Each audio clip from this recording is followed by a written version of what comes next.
किस देश ने बनाए खुद के 3 चांद, अब रात में चमकने वाले हैं। पर क्यों बना लिए इस देश ने खुद के आर्टिफिशियल चांद? दोस्तों, आपको जानकर हैरानी होगी कि चाइना ने सन 2022 में आर्टिफिशियल मून सैटेलाइट बनाने वाला है, जो कि रात में नेचुरल चंद्रमा से 8 गुना ज्यादा रोशनी प्रोवाइड कराएगा। आर्टिफिशियल मून सैटेलाइट पर ये देश ऑलरेडी काम कर चुका है। 2022 तक चीन द्वारा इन तीनों आर्टिफिशियल चांद को अर्थ ऑर्बिट में स्थापित कर दिया जाएगा। चाइना इस प्रोजेक्ट पर इसलिए काम कर रहा है ताकि वो अपने देश के इस स्ट्रीट लाइट को रिप्लेस कर सके और इलेक्ट्रिसिटी की बचत हो सके। इस प्रोजेक्ट के कंप्लीट हो जाने के बाद चीन में कभी भी अंधेरा नहीं होगा। आपको क्या लगता है, हमारे देश को भी इस तकनीकी पे काम करना चाहिए? कमेंट सेक्शन में जरूर बताइएगा।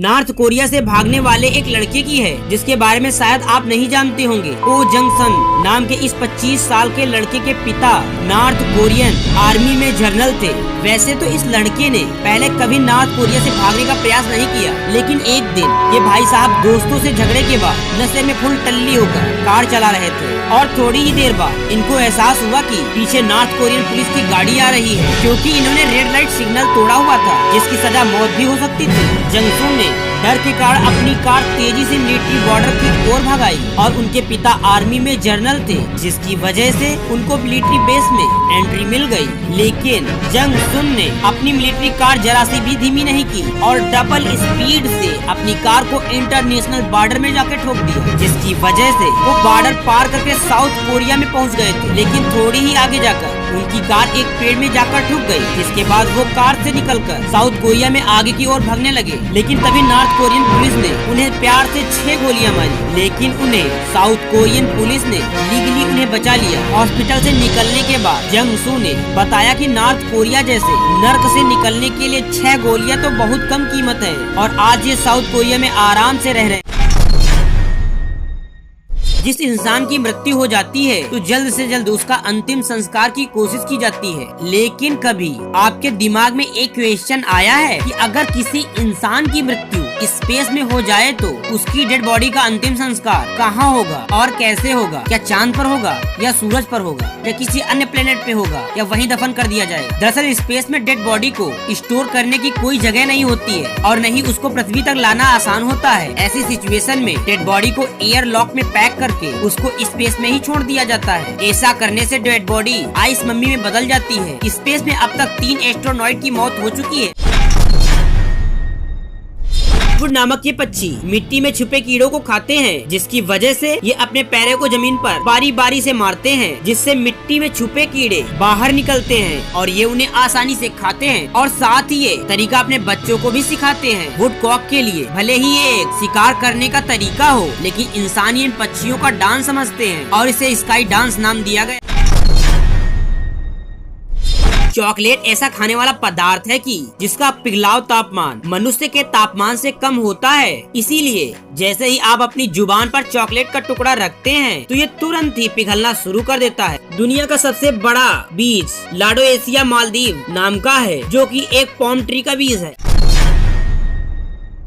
3 ऐसे जानवर जिनके साथ प्रकृति ने ही कुछ गंदा मजाक ही कर दिया। तस्वीर में दिखा हुआ ये कुत्ता करीब 20 सालों से इस पेड़ में फंसा है, जिसके कारण मम्मीफाइड हो गया है। इस घटना को स्कैन करके वैज्ञानिक बताते हैं कि यह कुत्ता गिलहरी का पीछा करते हुए इस पेड़ में फंस गया होगा, जिसके बाद ये पेड़ से नहीं निकल पाया और उसकी यहीं पर मौत हो गई। पत्थरों के बीच फंसे इस 12 सिंघा के इस कंकाल को देखकर लगता है मानो इसे किसी ने सजा कर रखा है, पर ऐसा बिल्कुल भी नहीं है। दरअसल ये 12 सिंघा पत्थरों के बीच गलती से फंस गया होगा, जिसके बाद भूख और प्यास के कारण उसकी मौत हो गई और जंगलों में रहने वाले मांस पीपल्स ने इनकी हड्डियों को छोड़ इसके सारे शरीर को खा गए होंगे। वीडियो में दिख रहे इस मूस के दिमाग में कुछ ब्रेन ईटिंग पैरासाइट्स घुस गए होंगे, जिसके बाद इन पैरासाइट्स ने इसके दिमाग को खाना शुरू कर दिया। अंततः एक ज़ॉम्बी की तरह हरकत करते हुए मूस की मौत हो गई।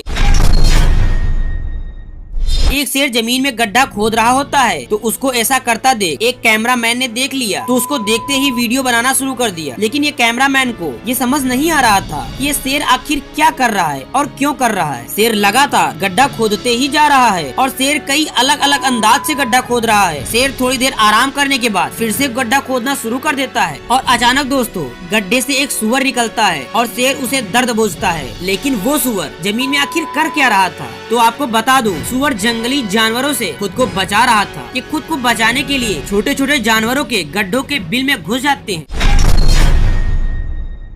दोस्तों, नीरज चोपड़ा जो टोक्यो ओलंपिक में गोल्ड मेडल अपने भारत के लिए लाए थे, वो मेडल कचड़े का बना था। दोस्तों, ये सोचकर चौंक गए होंगे ना, मैं भी सुनकर ये हैरान हो गया था। दरअसल बात कुछ ऐसी है, जापान को कुछ हट कर करना था, क्योंकि दोस्तों आप तो जानते ही हैं, जापान ऐसी ऐसी टेक्नोलॉजी बना देता है जिसे देख दुनिया वालों के होश उड़ जाते हैं। जैसे ही कुछ दिनों पहले जापान के एक साइंटिस्ट एक ऐसी मशीन बना दिए जिससे उसकी स्क्रीन पर चल रहा कोई भी प्रोडक्ट का स्वाद आप उस स्क्रीन को चाट कर ले सकते हैं। इसी तरह जब मेडल बनाने की बारी आई, तब जापानी इस इंजीनियर ने एक गजब का दिमाग लगाया, जिससे ढेर सारे मेडल भी बन गए और इन्वायरमेंट को भी नुकसान नहीं हुआ। दरअसल 2017 की ओलंपिक कमेटी लोगों के पास पड़े 47,000 टन सेल फोन को लिया और उन फोन को मिलिट्री में ले जाकर गोल्ड, सिल्वर, ब्रोंज को एक्सट्रैक्ट किया और इनसे ढेर सारे मेडल बना दिए। दोस्तों, आपको ये जापान के बारे में क्या कहना है, कमेंट सेक्शन में जरूर बताइएगा।